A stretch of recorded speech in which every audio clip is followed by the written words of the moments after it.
Ernesto me convidou. Lembra aquele samba dele? O Ernesto me convidou. Aquele foi um grande homem também, viu? Um artista Nosso extraordinário. convidado está presente, Cláudio Palermo. Tudo bem, Cláudio? Tudo bom. Oi. Boa noite. Estão me ouvindo bem? Tá com a luz aí. Comunica com a gente aqui. Uma honra estar aqui. Um abraço a todos. Né? Normalmente, nas reuniões virtuais, não existe mais aquele problema de trânsito, como tínhamos nas reuniões presenciais. Mas hoje o Cláudio teve que enfrentar problema de trânsito para chegar na nossa reunião virtual. Tudo bem, Cláudio? Uma honra estar aqui. Primeiro, você sossega um pouco aí, enquanto a gente faz um preâmbulo aqui. Ok? Fala só boa noite pra gente. Tudo bem? Boa noite aí a todos. Gratidão aí pelo convite e por estar aqui com vocês estudando. Que ótimo. Obrigado por ter aceito o nosso convite, Cláudio. Quero, antes de tudo, agradecer a presença de todos. Essa é uma palestra promovida pelo Centro de Estudos Espíritas José Herculano Pires, que fica na Penha, um bairro da cidade de São Paulo. Com essas atividades virtuais, fica cada vez menos importante saber qual é a sede, onde é o local de uma sociedade. Mas a gente espera que, quando voltarem as atividades presenciais, a gente tenha a oportunidade de ter palestras presenciais novamente.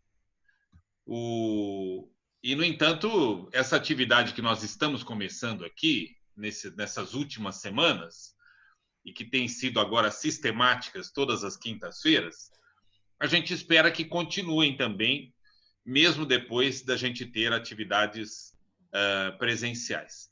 Então, muito boas-vindas a todos, que a gente tenha uma noite de muita aprendizagem, como tem sido todas as semanas, nas quintas-feiras. Boas-vindas não só à nossa comunidade aqui do Herculano Pires, mas a todos os presentes que vêm de várias cidades e de vários locais. Muito obrigado mesmo pela presença.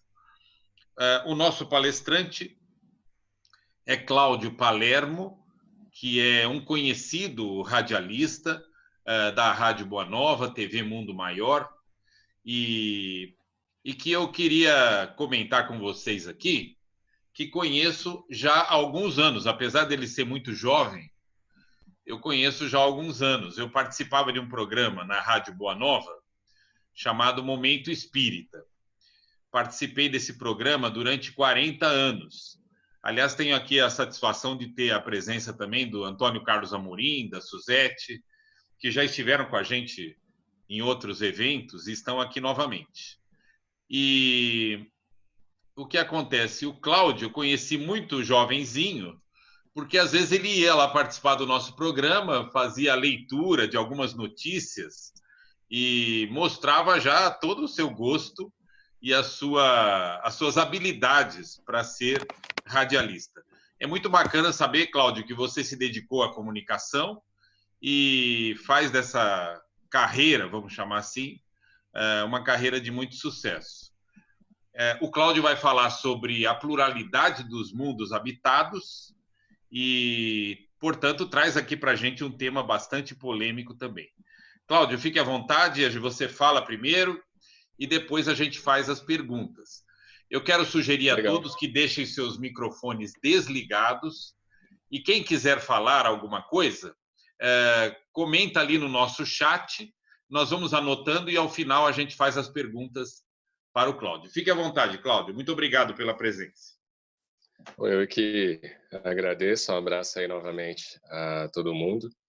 Este é um tema que, desde pequeno, né, sempre me chamou a atenção. Eu venho de família espírita e, na época, meu avô, né, já desencarnado, o senhor Egídio, médium, recebia ali a presença de vários espíritos, né, naquela reunião que tinha familiar, toda quinta-feira à noite, com a família, e alguns desses espíritos tratavam justamente desta temática, sem meu avô ter qualquer tipo de conhecimento em relação a isso, né? Ele era um médium, acho que muita gente já viu e conheceu, aqueles médiums antigos, né? E que não tinham estudo nenhum, simplesmente era a questão da prática, né? Então ele não tinha nenhum conhecimento a respeito desta temática, mas os espíritos, né, que se manifestavam tinham um cabedal aí de informação muito grande, falavam sobre questões relativas à vida em outros mundos.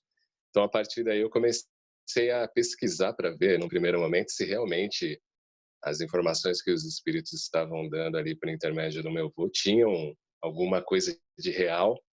E depois começando a estudar o espiritismo, principalmente na mocidade, esse tema foi ficando cada vez mais latente na minha vida, né? Então, eu descobri com a história do espiritismo um astrônomo que todo mundo já deve ter ouvido falar, que é o Camille Flammarion, né? Nicolas Camille Flammarion, que na primeira etapa do desenvolvimento da doutrina espírita, né, na sua implementação aqui na Terra, auxiliou Allan Kardec neste processo aí de implementar o espiritismo como uma doutrina, né, como uma coisa mais organizada.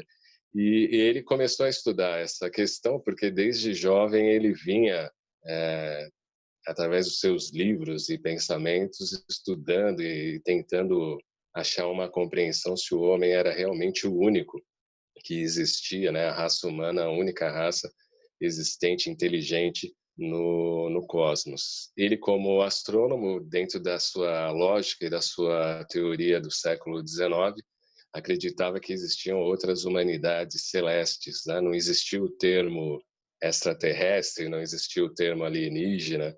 O termo que Flammarion cunhava era humanidades celestes. Depois, mais posteriormente, estudando espiritismo e tendo contato com seres de outros mundos, ele criou o termo ultraterrestre, né, que são espíritos que estão encarnados em corpos sutis e em planetas sutis que podem se comunicar conosco como se fossem espíritos desencarnados, né? Flammarion dizia que não são espíritos desencarnados, mas espíritos que estão aí vivendo em outras moradas. Para a gente ter uma ideia, ele publicou 84 livros falando dessa questão da pluralidade dos mundos habitados, de astronomia.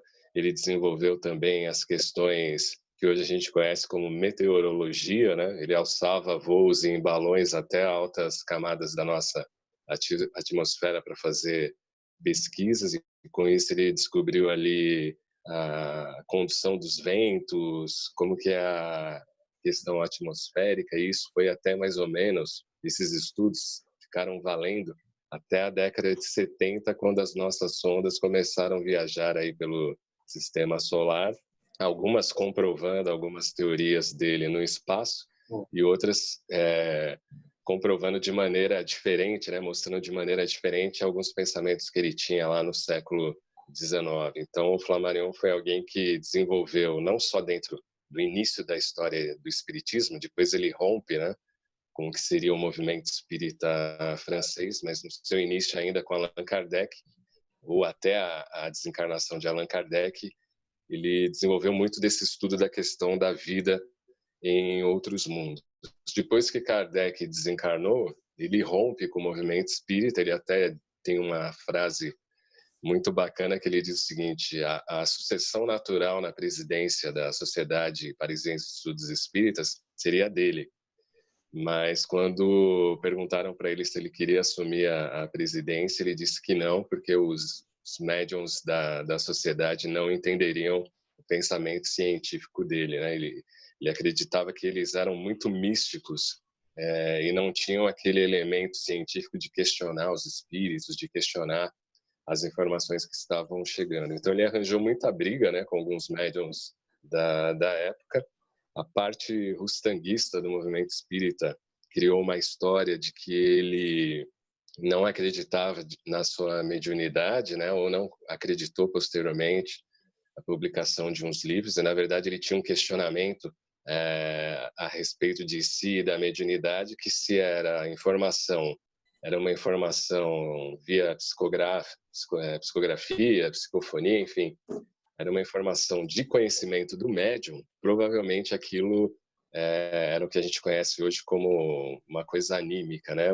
Um animismo. Então, muitas das mensagens que ele mesmo psicografou, ele deixou de lado, porque eram informações que ele tinha já presente em si, em virtude do seu conhecimento em relação à astronomia, né? Então, Flammarion, fora, né, do movimento espírita, ele desenvolveu a astrofísica, ele foi um dos iniciadores também da exobiologia, porque ele estudava o meio ambiente dos planetas, principalmente do sistema solar. Ainda não tinha tecnologia, né, para os extrasolares, e nesse estudo ele desenvolvia como é que seria a vida física, né, se é que houvesse a possibilidade nesse planeta. Então, o início desse tema no espiritismo, ele foi muito calcado no conhecimento da astronomia da época, do século XIX. E ele também foi muito calcado naquela informação que o Kardec deixou, né, que hoje o movimento espírita não tem muito, que é a universalidade do ensino dos espíritos, né, o controle universal do ensino dos espíritos. Então, muita coisa na época foi deixada de lado, porque não tinha, era só um médium falando daquela questão, né? Por exemplo, um médium falando que num planeta X os corpos eram vermelhos por causa da aproximação de uma anã marrom que ocasionava na pele. Então, esse tipo de informação foi deixado de lado porque não se tinha outras informações, tanto do ponto de vista científico quanto de outros médiums de diferentes pontos do globo que nunca se manifestaram dessa forma, né? Então, esse foi o início desse tema da questão da vida em outros mundos, com muito cuidado, com muito critério, tanto pelo codificador quanto pelo Flammarion. Mas a gente sabe que médium é uma coisa muito problemática, né? Eles começam muito bem a sua trajetória mediúnica e depois começam a extravasar, ou extrapolar neste sentido. A gente vê isso até hoje, né? Médiuns que querem dar detalhes de mundos, de como é a vida nestes mundos. E o Flammarion tinha uma coisa muito interessante, que ele dizia que não tem como a gente saber profundamente como que é a vida nesses mundos, porque a gente sempre vai se pautar pelo nosso padrão aqui de vida. Acho que é algo semelhante que acontece com o mundo espiritual, por exemplo, né? A gente acredita que tem cidades, né? Alguns acreditam que tem cidades, que tem uma organização política semelhante às nossas cidades aqui.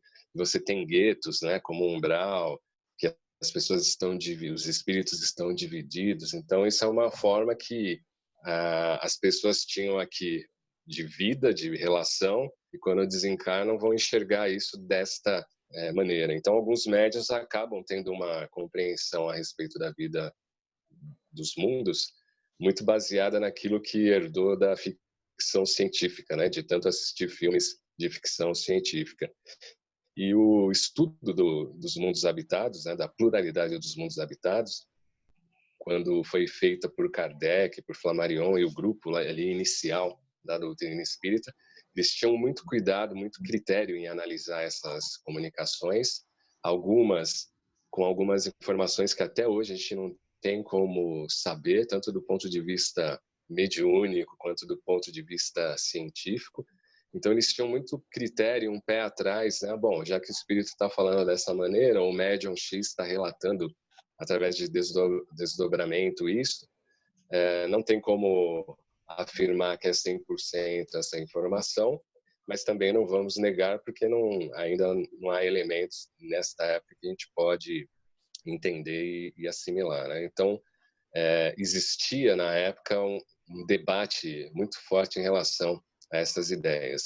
Flammarion mesmo pisou várias vezes na bola nessa questão, quando, por exemplo, observando o planeta Marte e vendo os canyons, né, que hoje estão comprovados que foram rasgados ali naturalmente, né, por provavelmente um asteroide ou um pedaço de outro planeta. Esses canyons ele acreditava que eram criados por uma inteligência superior à nossa, né? Ele acreditava nisso e teve muitos adeptos da época do movimento espírita que também acreditavam. E aí depois, no início do século XIX, um astrônomo inglês acabou realmente comprovando que aquilo era um fenômeno natural e não tinha nenhuma civilização ali inteligente no planeta Marte. E o Flammarion depois acabou reconhecendo que tinha viajado nesta questão. Por que eu digo isto?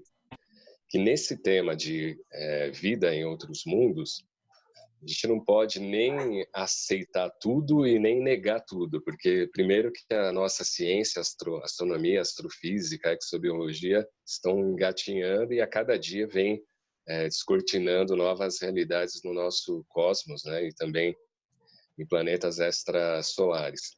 E outra também porque a gente tem que entender que as comunicações, principalmente que vêm de médiums em relação a esta temática, muitas das vezes ou é a opinião do médium ou é a opinião do espírito, mas isso não quer dizer que é a opinião de todos os espíritos que estão nas realidades aí extrafísicas, né? Então, principalmente no movimento espírita do Brasil, desde que ele começou a ser organizado e implementado de uma forma muito religiosa, somente pela FEB, né, a gente viu que tentaram linkar essa questão de mundos habitados com uma questão muito próxima ao céu e inferno, né? Então, quanto mais evoluído, mais você estaria no alto. E hoje a astrofísica mostra que não existe alto e baixo no cosmos, né? Não tem essa questão geográfica, que era uma questão que o Kardec tinha abordado também em algumas perguntas, mostrando que não há alto, baixo, não há dimensões geográficas ali estabelecidas no mundo espiritual, ligavam as questões de ciência, né, de cada espírito. Então, o Flammarion, acho que teve uma contribuição muito grande nesse pensamento mais racional e talvez até livre pensador, porque ele tinha conhecimento de várias filosofias, de vários níveis de ciência da época, e era uma personalidade que estava sempre ali à frente, né, da tecnologia do seu tempo, né? Há fotos do seu observatório em Juvisy, que fica ali 18 quilômetros de Paris, né? Como Guarulhos e São Paulo, guardadas as devidas proporções culturais e financeiras da Europa, mas era um homem à frente do seu tempo, em que abria ali no seu observatório a possibilidade de expandir este pensamento, muitas das vezes sem um rótulo, né, religioso. Por isso que até ele rompe com a doutrina espírita, porque ele percebeu, ou com o movimento espírita, ele percebeu esse viés religioso estava se tornando aí muito forte.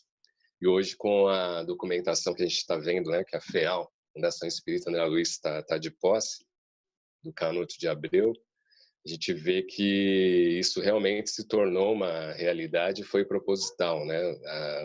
Os tanguistas ou aqueles que eram mais espiritualistas acabaram se apossando após a desencarnação de Allan Kardec do movimento e deram uma conotação, um roteiro nele muito místico, muito religioso, né? Então, por isso que a gente tem essa visão ainda o Mauro até falou bem, né, polêmica, né, de mundos habitados, porque a gente tem essa visão ainda de que quem está no alto, né, esse alto imaginário seria superior, quem está lá embaixo, como nós aqui da Terra, seria algo inferior, né? Essa correlação que existe muito na Igreja Católica ou em outras filosofias espiritualistas que são muito místicas, que acabaram influenciando o movimento espírita, né, e a visão que as pessoas têm do espiritismo, e tirou aquela visão que o Kardec e o próprio Flammarion era partidário disso, da autonomia moral, né, mostrando que não adianta você pensar que espíritos vêm em naves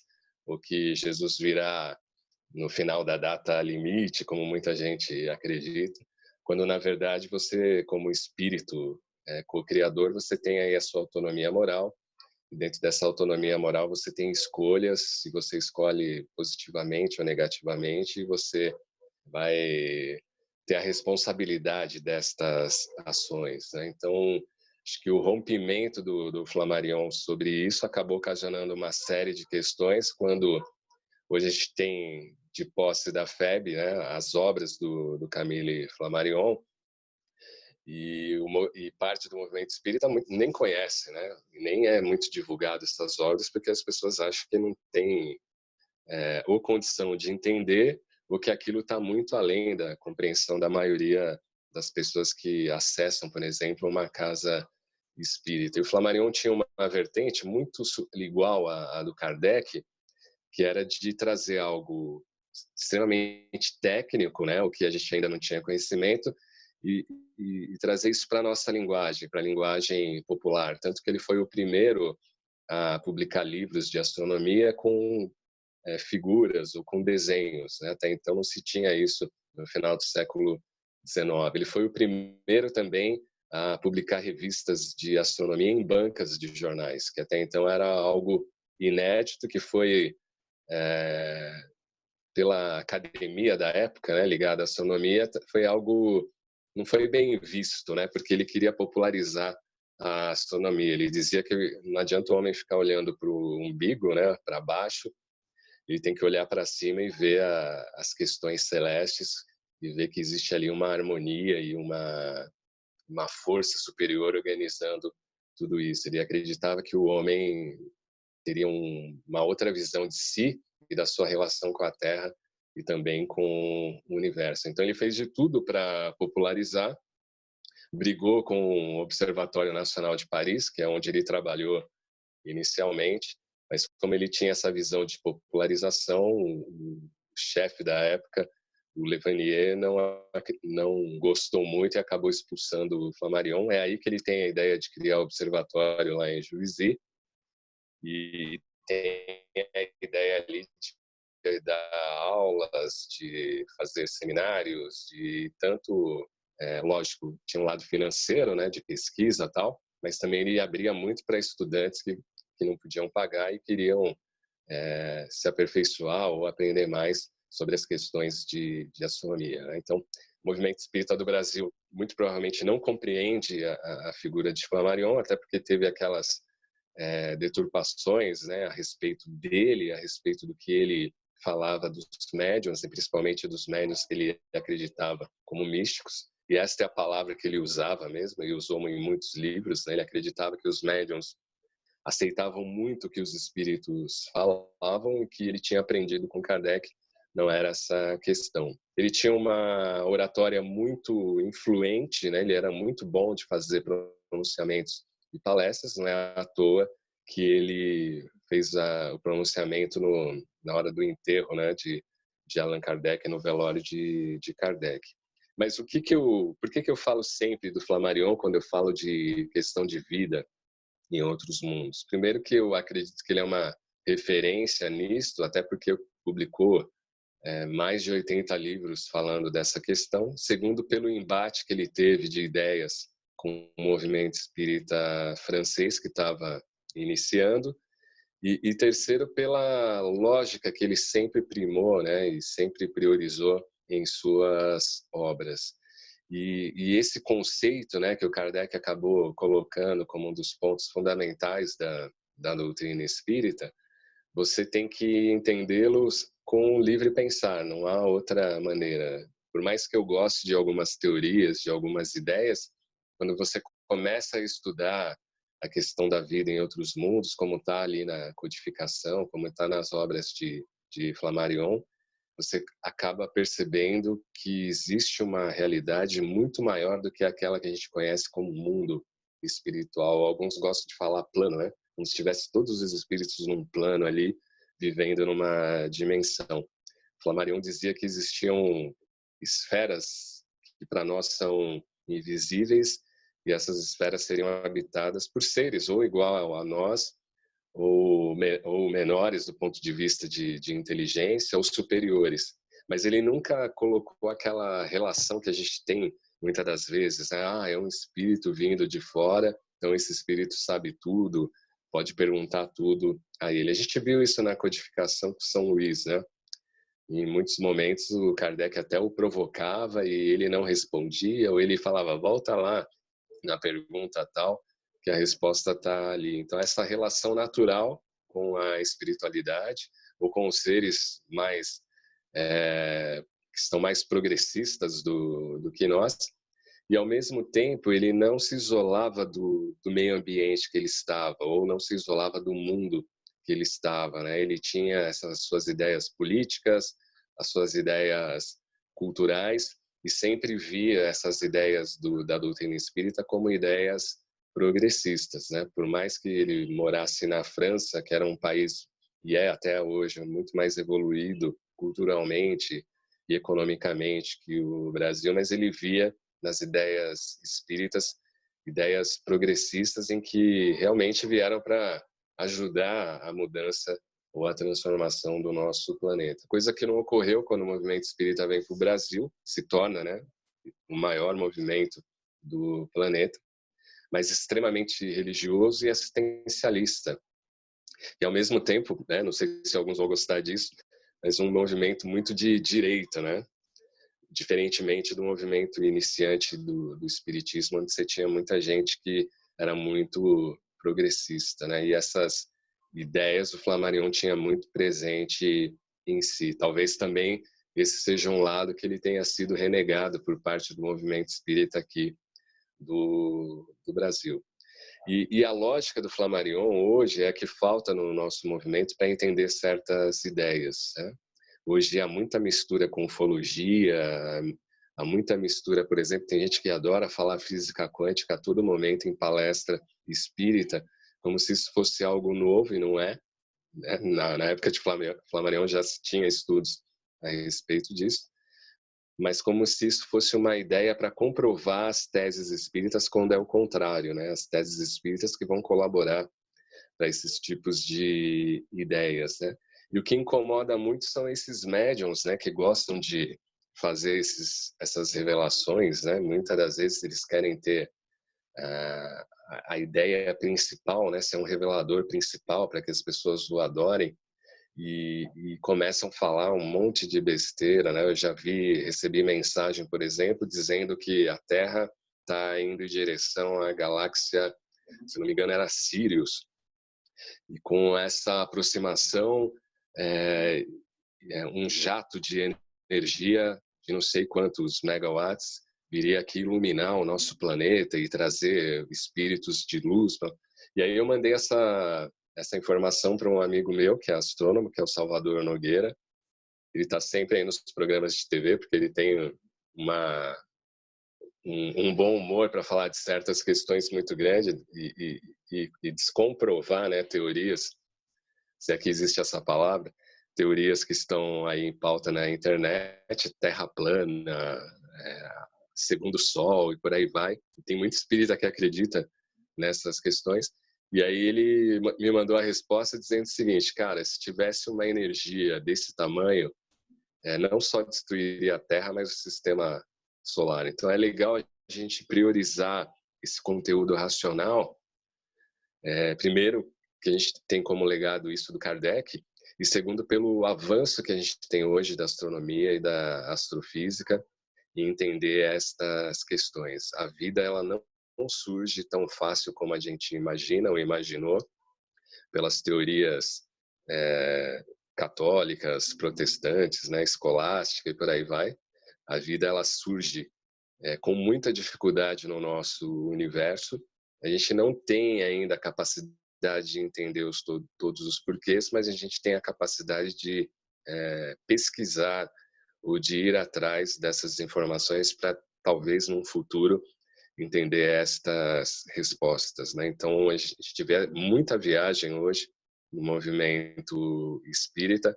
Quando se alia então a ufologia, a viagem fica melhor do que um filme de ficção científica do Spielberg, porque as pessoas viajam mesmo na imaginação.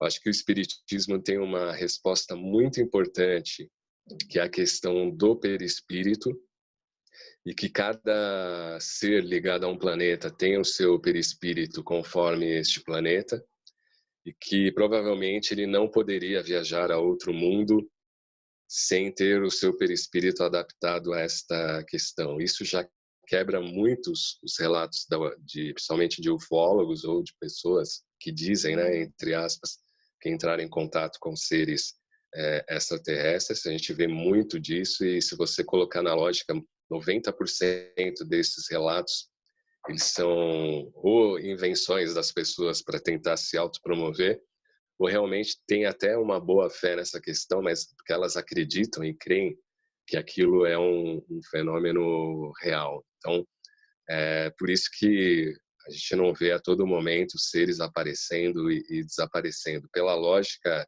da doutrina espírita, primeiro que isso teria que ter uma adaptação energética ou perispiritual, aí cada um se adapta ao nome, né, a nomenclatura. E segundo que é a questão da lógica, o porquê destes fenômenos, o porquê que esses fenômenos ocorreriam em relação à nossa civilização, né? Então, eu fico às vezes me questionando, vendo relatos, para que alguém viria viajar não sei quantos anos-luz para aparecer 5 minutos e depois voltar para sua morada viajando mais não sei quantos anos-luz, né? Mas aí as pessoas começam, mas pode ser a transferência de uma dimensão para outra. Claro, pode, mas qual que seria o sentido racional de se utilizar esse tipo de ação, né? Muita gente, quando eu faço palestras, questiona, mas você não acredita que tenha extraterrestre lá na base americana, me fugiu o nome agora, Área 51, né?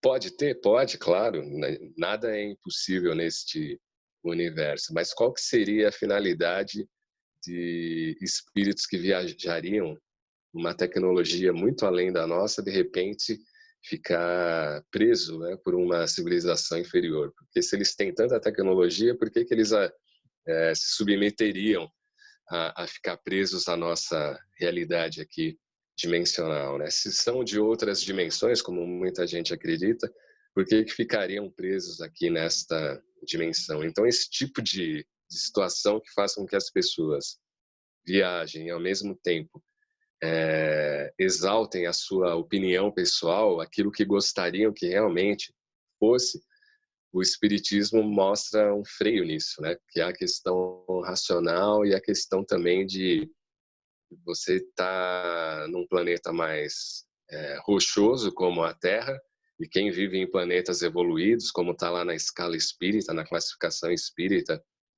de mundos, que está no Evangelho segundo o Espiritismo e no Livro dos Espíritos, a gente não tem ideia do que esses espíritos podem fazer, né?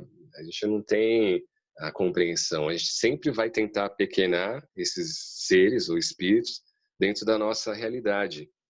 E para tentar justamente entender o que eles são, ou de onde vêm, ou de onde vieram e por que estão aqui, né? Então eu já vejo muito palestrante, por exemplo, pegando aquelas ideias do History, National Geographic, que tratam daquelas teorias dos antigos astronautas e tal. Há a possibilidade de que isso seja real? Claro, a gente não pode descartar. Mas qual que seria o que a gente extrairia de moral ou de racional desses contatos ou destas informações, né? O Kardec tinha muito disso, né?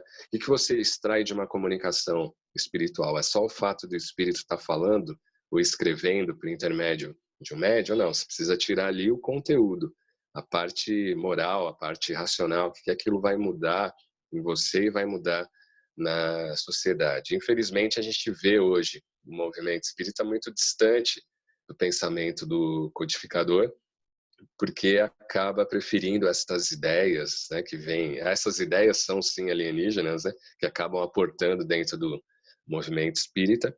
E o mais lamentável, de médiums, né, que ficam manifestando no YouTube, nos canais aí, conversando com os espíritos, né, mediunizado, né, ou um espírito de outro mundo está mediunizando nele e ele está dando todo tipo de resposta ali.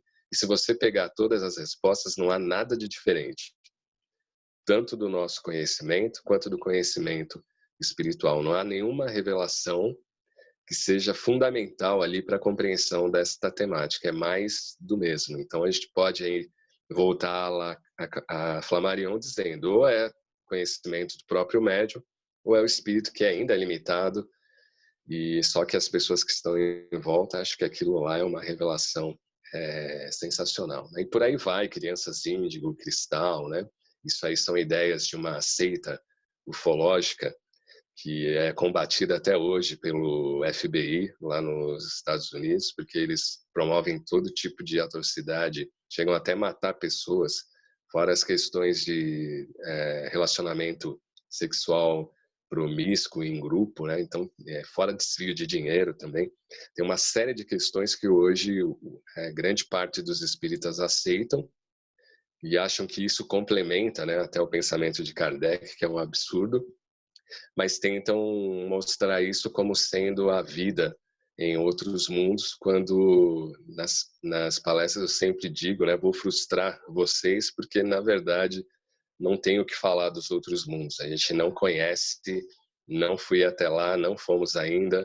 O máximo que o homem saiu do sistema solar com a Voyager 1 e 2, e a gente só sabe do mundo material. Agora, de outros mundos extrasolares que não sejam físicos, a gente ainda não tem ideia. A gente sabe que é o material e esse conhecimento ainda está iniciando e caminhando, né? Então, eu acho que é um exercício para a humanidade, né?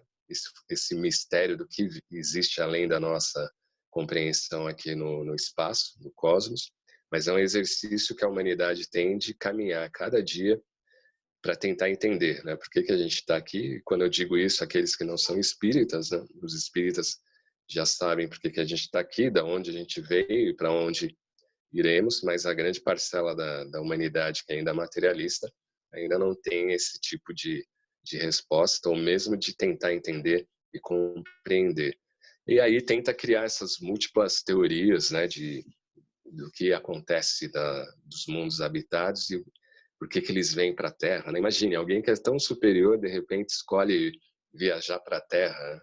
Ele não precisaria viajar. Se a gente pode ver, através dos nossos equipamentos, uma estrela, um planeta, a quase 14 mil anos-luz, por que essas entidades, civilizações tecnológicas superiores também não poderiam, não precisa viajar para cá para ver, pode ver através dos seus equipamentos. E como o Flammarion diz dos ultraterrestres, eles também não precisariam estar fisicamente aqui. Pela irradiação do seu pensamento, já conseguiriam entrar em contato ou ver o que acontece aqui no planeta Terra. Né? Então, tem que ter muito cuidado neste tema para que a gente não extrapole os conceitos espíritas e acabe misturando com conceitos espiritualistas, com conceitos pseudocientíficos que a gente vê aí hoje. O pessoal fica bravo, viu? O pessoal fica bravo, principalmente o pessoal da ufologia, que tenta ali entender que fenômenos são aqueles, e até tem teorias, não? Isso aí são pessoas que voltaram do futuro, né? Para entrar em contato com a humanidade. Então, o homem sempre vai tentar criar teoria para entender. Então, por que criaram essa teoria? Porque alguns começaram a entender que fisicamente é impossível uma civilização viajar anos-luz à Terra, ficar aqui um tempo e depois voltar outros anos-luz ao seu planeta natal. Então, para tentar entender isso, não, vamos criar essa teoria aqui, o pessoal voltou no tempo e está tentando ajudar o planeta Terra. E sempre vem com essa ideia, né? Não, eles estão aqui para ajudar o planeta Terra como se tivesse algo miraculoso e que o planeta só vai mudar com uma interferência externa. E o Kardec, com a autonomia moral, quebra também este conceito, mostrando que a evolução, né, ou a mudança, ela é sempre interna e depois que vai beneficiar os aspectos sociais, os aspectos políticos, né? Teve médium recentemente, coisa de 5 a 6 anos, dizendo que Jesus ia voltar, né, numa nave espacial, deu dia, deu hora, e a coisa não aconteceu. Outros dizendo que viriam civilizações negativas, né, do ponto de vista moral, mas com tecnologia muito grande. E na doutrina espírita a gente aprende, né, tanto com Kardec quanto Flammarion, quanto maior é o cabedal moral e de informação de um espírito, mais ele vai se aproximando daquilo que a gente conhece como angelitude, né? Então ele não poderia ser ao mesmo tempo evoluído inteligentemente e ter uma tecnologia que seria mágica para nós, né? Do nosso ponto de vista intelectual. Então a gente vê que aquele que é inteligente, que ainda faz questões negativas, ele é meio restrito, né? Não que colocaram uma prisão nele, mas restrito pela sua própria ignorância, ou energia, ou afinidade com o mundo em que está. Assim como nós somos um exemplo disso, né? Nosso corpo não foi feito para viajar no espaço, por exemplo. Então a gente manda as sondas, os robôs lá para Marte para tentar entender essa questão. Não sei se suprir aí, né, a ideia da questão da pluralidade dos mundos habitados, mas com certeza essa é uma ideia mais lógica e racional e que tem a ver mais com a doutrina espírita. É muito pé no chão, muito estudo, muita informação, mas sobretudo tendo uma racionalidade de entender realmente não estamos sozinhos na criação, não estamos. Mas que essa relação, às vezes, ela é muito mais distante do que a gente gostaria, do que muitos imaginam. Né? Querido Palermo, trouxe muitos questionamentos para nós aqui, tentando, na verdade, questionar tudo que se fala em termos de invencionices até, não é, Cláudio? Sobre a pluralidade dos mundos. Então, nós vamos abrir agora questões, perguntas. Deixa eu ver se tem alguma já aqui no chat. Acho que só tem um comentário. O Wilson Garcia está levantando o dedinho. Ótimo. Então, Wilson, por favor, pode falar. Eu quero cumprimentar o Cláudio. Eu agradeço, Wilson. Dizer que eu resolvi assistir essa palestra, sinceramente, para te conhecer. Porque eu vejo falar de você, mas não tinha ideia das suas ideias. E mais ainda, do seu conhecimento. Eu fiquei muito bem impressionado com esse relato bastante equilibrado, com bastante bom senso do nosso Flammarion, que, de fato, também é pouco conhecido entre nós. E também eu fiquei bastante feliz pelo fato de você ter essa postura bastante racional, bem integrada lá com os trabalhos do CEDOR, não é? Do nosso Paulo. Sim. Enfim, então isso me traz uma satisfação muito grande. Eu não teria muito a perguntar, porque você, o seu pensamento ao longo do desenvolvimento, principalmente dessa análise sobre Flammarion, já foi muito afim com aquilo que eu venho pensando e trabalhando ao longo do tempo. Mas eu queria que você trabalhasse, talvez centrasse um pouco mais a atenção sobre esse problema que a mim preocupa, que preocupa a muitos, não é? Que tem sido objeto de estudos meus, inclusive com um trabalho que está pronto no CEDOR, e que eu vejo que não tem sido devidamente trabalhado. Fuge um pouco do tema central, que é as vidas, não é, em outros planetas, a reencarnação, essas coisas todas, para colocar para você uma pergunta que me tem surgido insistentemente e que eu não encontrei uma resposta ainda para ela. Você falou do... Eu estou tentando desligar, não consigo. Vou olhar o vídeo. Você falou, Cláudio, do Rustem, não é? Dos desencontros do misticismo rustanguista, inclusive relacionando de alguma forma ao pensamento de Flammarion. Aí, Eu pronto. me pergunto hoje, e transfiro para você essa pergunta com um pouquinho de maldade, por que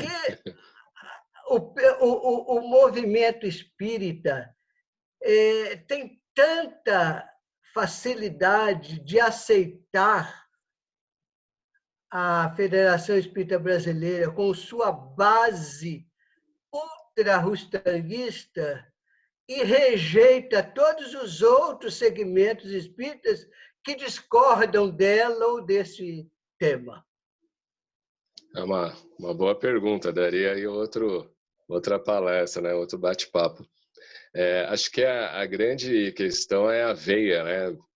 Religiosa brasileira que foi formada dentro deste misticismo, nessa aura. E aí a Igreja Católica tem muita influência nesta questão. Né? E sabe o que é interessante, Wilson? Que às vezes conversando com amigos protestantes, eles entendem mais essa visão do que os católicos, né? Porque eles já têm uma racionalidade um pouco maior, alguns segmentos dentro do protestantismo. Então, consigo conversar com eles de boa, igual para igual, e um relacionamento bem fraterno. E eles compreendem até, pô, que legal essa visão da questão de vida em outros mundos e tal. E com os católicos isso já não acontece, né? Porque você tem aquela coisa de Jesus sendo um ser sobrenatural, né? De Deus intervindo ali a todo momento na vida das pessoas, na criação, e por aí vai. Mas acredito que o movimento espírita, que é interessante, né, essa sua pergunta, ele teria que ter um outro viés, né, que é o viés de pesquisar, de questionar, de ver com maior racionalidade estas questões. Eu acho que essa influência ainda vai demorar um bom tempo. Acho que as gerações que vão chegar no movimento espírita, provavelmente os mais jovens é que vão mudar um pouco esse cenário, provavelmente até dentro da FEB, porque eu vejo que hoje somente os nossos dirigentes são muito políticos, né? Não querem tocar em determinados assuntos. A FEAL veio aí com um avanço enorme nessa questão, mas levou muito tempo, né, para se falar sobre isso. Tá certo que tem a documentação, que é uma prova, não tem como não questionar. O Kardec dizia, né, contra fatos não há argumentos. Então isso é uma fonte segura muito forte, uma prova muito forte.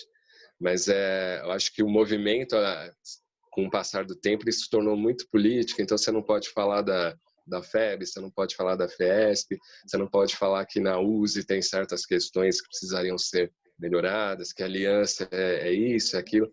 Então, acabou se empurrando com a barriga essas questões até chegar num momento hoje. Eu acredito que as redes sociais e o advento da internet vem mudar muito isso, que por mais que no centro espírita você negue determinadas situações ou não queira falar de determinadas situações, o público, quando vai para a internet, vai ter conhecimento disso, né? Então não dá mais para esconder como se escondia no passado, né? Eu lembro, por exemplo, críticas a grandes palestrantes, mas isso ficava lá só com meia dúzia de pessoas. Não, a gente não pode falar isso, não pode espalhar. Hoje você tem isso online, né? Quanta gente criticando aí os grandes palestrantes pelas bobeiras que eles vêm falando aí com o passar do tempo. Então se tornou irreversível este processo. Acredito que se não tiver uma democracia no movimento espírita, essas instituições vão ruir com o passar do tempo, né? Você não pode ter um Conselho Federativo Nacional ligado à instituição, à FEB, né? Como eles falam, a Casa Máter do Espiritismo. Não tem democracia nenhuma, né? Não é participativo. Então, acho que nós chegamos num momento, acho que as cartas de Kardec, o material do Canuto de Abreu, vem mostrar que agora o movimento espírita vai ter que se mexer e não vai poder ficar naquela lenga-lenga que vinha já há décadas, né? Eu sinto que a gente precisaria ter um Herculano Pires, a gente precisaria ter grandes nomes aí, que Nazareno Tourinho, que eram bem combatentes, né? e que foram extremamente descriminalizados pela aquele movimento religioso, né? Acho que a CEPA tem esse trabalho bacana também. Então, eu vejo que hoje a gente está chegando num patamar que eu acho que é o que o Brasil chegou lá em 85, né? É uma redemocratização do movimento espírita. Cláudio, nós temos umas perguntas aqui anotadas no chat. Vamos lá. Eu vou comentar a primeira pergunta de Antônio Bruni, que nesse momento está em Buenos Aires, mas ele é brasileiro, argentino, tudo misturado, tá? Adoro essa cidade.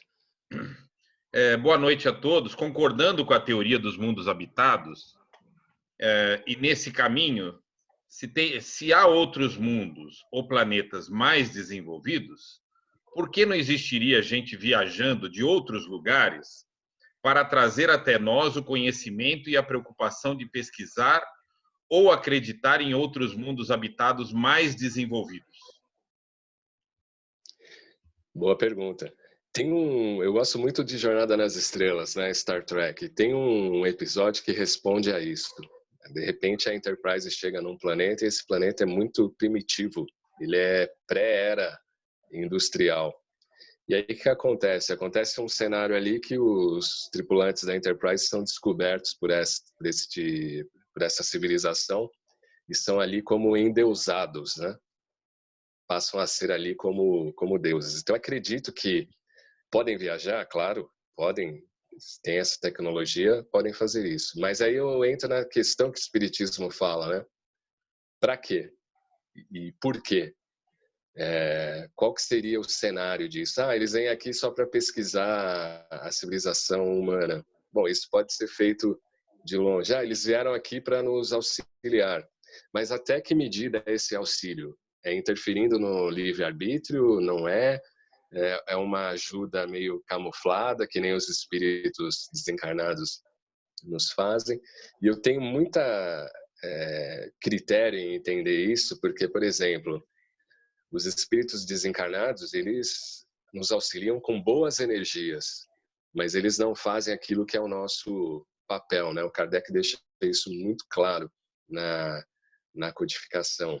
E essa ajuda, ela pode vir na medida que a gente tenha entendimento, e a gente ainda não tem, e disposição para ser ajudado, né? Mas compreendendo aquela questão da autonomia moral, né?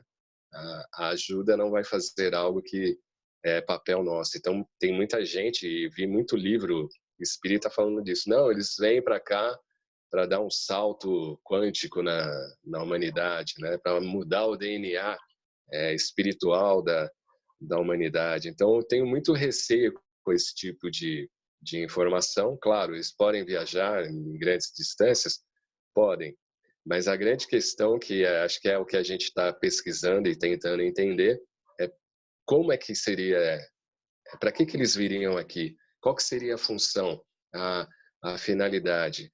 Né? Por que eu preciso ir lá numa escola de infância, se eu já passei por ali? Eu posso ir lá de vez em quando, ver como tá? Posso, mas eu não posso falar com aquelas crianças no nível de entendimento que eu tenho hoje, né? Então, tenho muito critério em relação a isso, de tentar entender como é que seriam esse tipo de ajuda, de auxílio, ou de presença de alguém externo, muito evoluído, de repente, no nosso planeta. Não tenho as respostas para isso, né? Acho que a gente vai demorar ainda a entender isso.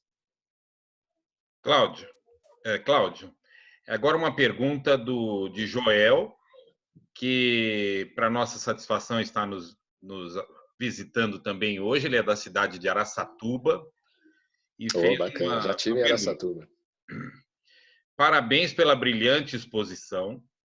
O que poderia ser, então, esses contatos citados, em alguns casos até comprovados? Qual sua opinião e como poderia se explicar no âmbito espiritual? Minha referência é aos chamados OVNIs, e não aos contatos espirituais que conhecemos. A observação que fiz foi por conta do perispírito, como você citou. Essa é a pergunta do Joel. Deu uma travadinha na metade aí, antes do Desculpa. perispírito. Certo, deixa eu ver. Bom, qual a sua opinião e como poderia se explicar no âmbito espiritual? Minha referência é aos chamados OVNIs e não aos contatos espirituais que conhecemos. A observação que fiz foi por conta do perispírito, como você citou. Bom, a questão dos OVNIs, que são os objetos voadores não identificados, que muita gente pensa que é disco voador, né? O primeiro piloto que avistou isso disse que eram pratos voadores, mas depois a mídia inventou como sendo disco voador. No fundo, não se há nenhuma comprovação científica a respeito disso, né? A gente ainda não pegou uma dessas aeronaves e esmiuçando ali, desmontamos uma nave dessa, que há muita pseudo-teoria, né? Os inúmeros relatos que existem, os próprios ufólogos dizem que mais de 90% são invenções ou coisa da cabeça da pessoa, ou fenômenos naturais que ocorrem no nosso céu e espaço. A pequena parcela a gente não sabe o que é. A questão se é de outro mundo também não sabemos, porque ainda nunca teve um ser de outro mundo dizendo, olha, eu vim do mundo tal. Isso é mais uma pseudo-compreensão nossa. O fenômeno aconteceu para algumas pessoas, mas elas imaginaram ou entenderam sendo daquela forma. É como uma criança que você vai falar X, mas ela ainda só entende Y. Então ela vai definir como sendo aquilo diferente, né? O que veio do céu e por aí vai. Então, eu acho que a gente tem que ter muito critério em relação a isso. A gente não sabe o que é. Existem 1001 teorias a respeito disso. É lógico que, por exemplo, quando um piloto de caças da Força Aérea, um astronauta diz, aí é diferente. Porque realmente é uma opinião de alguém que conhece as coisas que acontecem nos céus e no espaço. Mas a gente ainda não sabe de onde são, de onde vieram, se são físicos ou se materializam aqui na nossa dimensão. São 1001 teorias que a gente não tem ainda como comprovar. O que me deixa muito com o pé atrás é quando se cria como se fossem religiões ou filosofias, ou as pessoas que avistaram acabam sendo seguidas, né? Não, eu falei com fulano de tal, eu falei com Astar Sheran, eu falei com o espírito X e ele é da dimensão de Sirius e veio aqui. E aí eu tenho muito pé atrás, como o Flammarion tinha, e a observação do Kardec em relação a isso, porque muitas das vezes são pessoas, ou uma pessoa que está falando, ou outras que acabam replicando este fenômeno justamente para tentar comprovar ou entender ou manifestar aquela informação de uma maneira coletiva, né? Mas no fundo a gente não sabe, a gente tem forças aéreas que pesquisam isso há décadas, mas a gente no fundo não sabe se esses objetos são daqui da Terra ou de outras dimensões ou de outros mundos. A gente não tem ainda essa informação.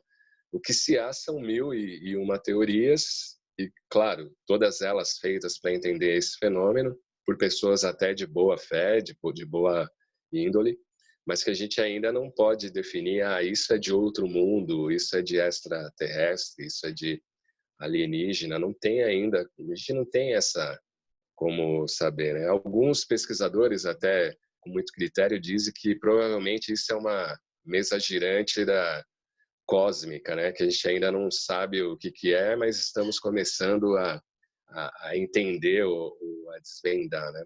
Na época do Flammarion, um amigo dele, astrônomo, tirou uma fotografia.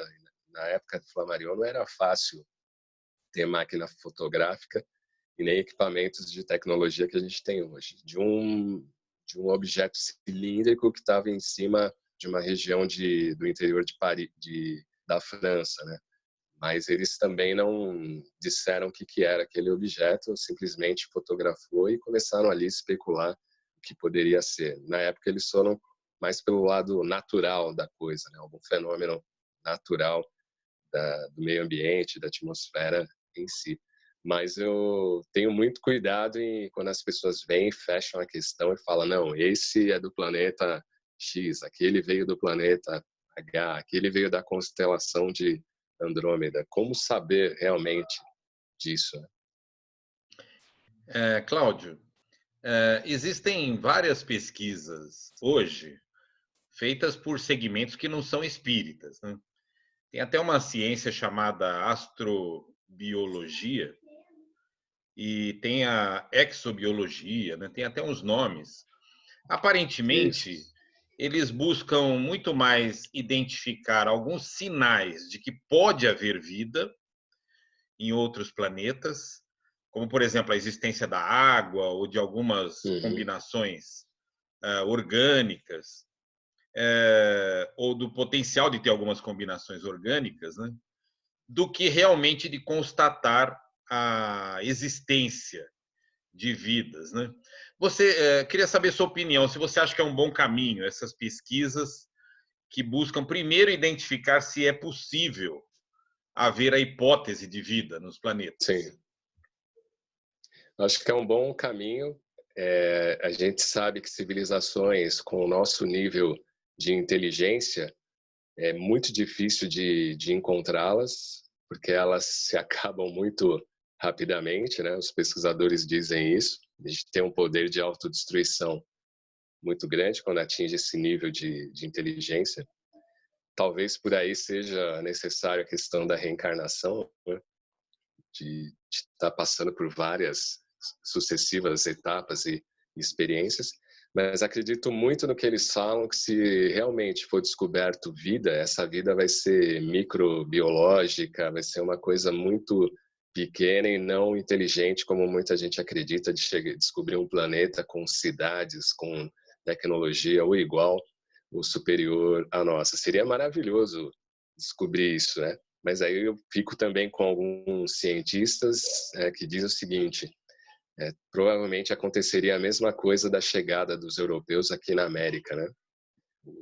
A dizimação total do que aconteceu. Então, eu fico muito mais na expectativa desse tipo de vida, com planetas com água ou com outros tipos de fontes orgânicas, mas acho muito difícil a gente descobrir civilizações inteligentes ou tão inteligentes a nossa, né?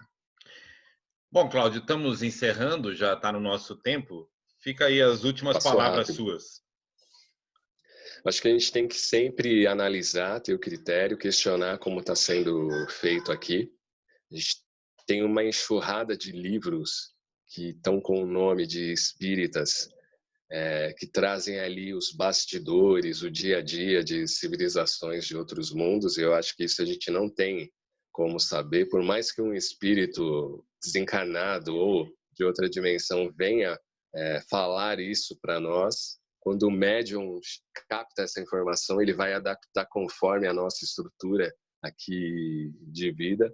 Não sei se é interessante a presença de civilizações de fora da Terra aqui, porque a gente já tem tanto problema a ser resolvido, né? Tanta situação, tanto interna quanto externa, e acho que o movimento espírita tem que priorizar essa questão do estudo, da racionalidade, pegar esses estudos, como você disse, da exobiologia, astrobiologia.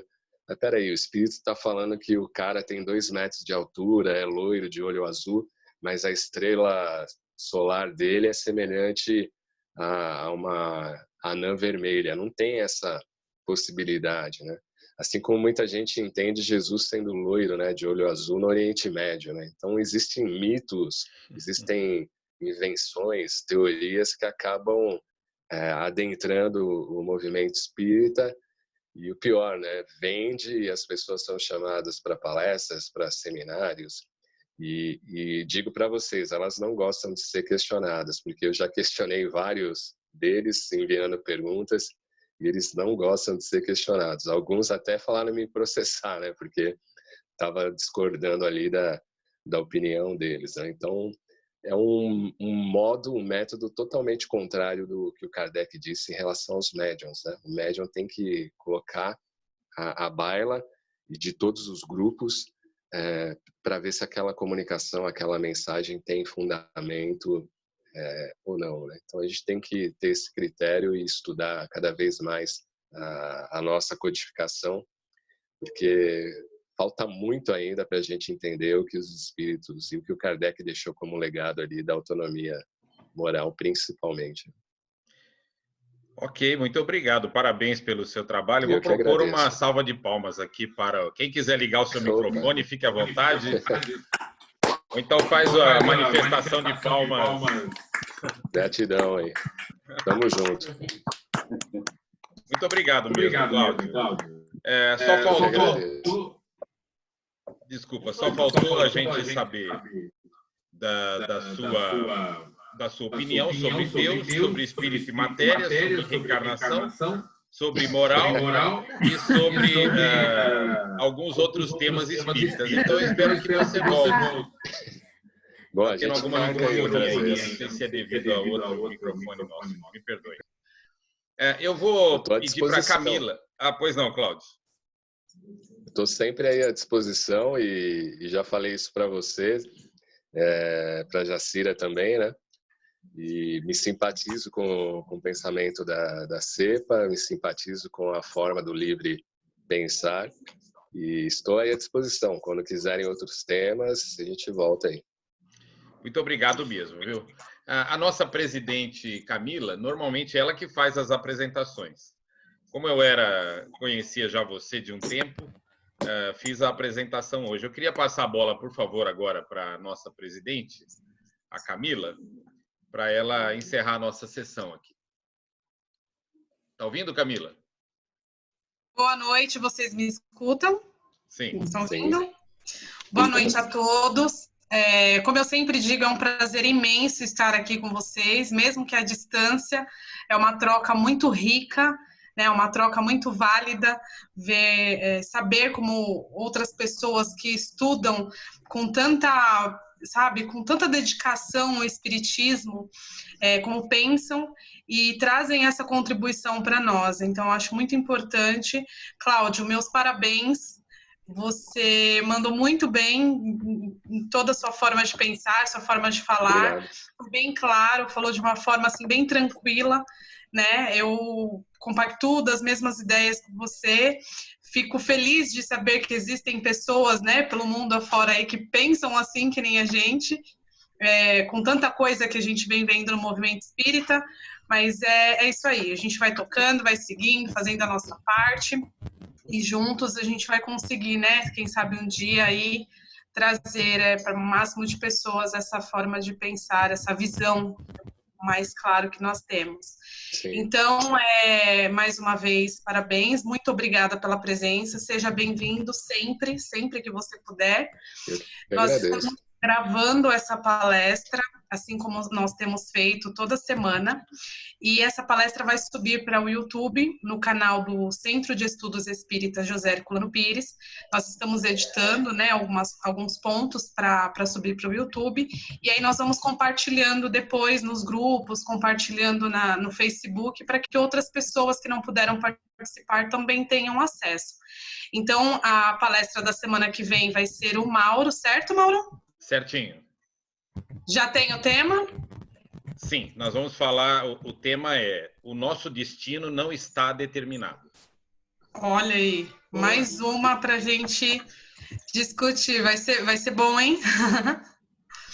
Então, estão todos convidados, espero vocês na quinta-feira que vem, às 20h. Se não conseguir chegar exatamente, não tem problema, pode chegar um pouquinho depois, mas é muito bom estarmos aqui juntos e discutirmos essas ideias que podem alavancar aí o nosso progresso. Boa noite a todos, desejo a todos um bom descanso e uma ótima semana. Para você também. Obrigada. Obrigada. Boa noite a todos. Obrigado aí pela presença de todos, hein? Boa noite, boa noite. Obrigada, boa noite. Um abraço, tudo de bom. Obrigada a todos. Boa noite. Deli, Carnê, Cláudia, obrigada, gente. Jacira Mauro. Zeli. Paulinha, seu Geraldo. Neidinha. Boa noite, beijos para vocês.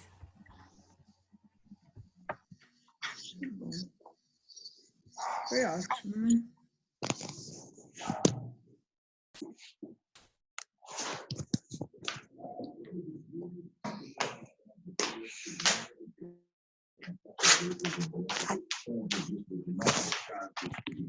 Vai ter.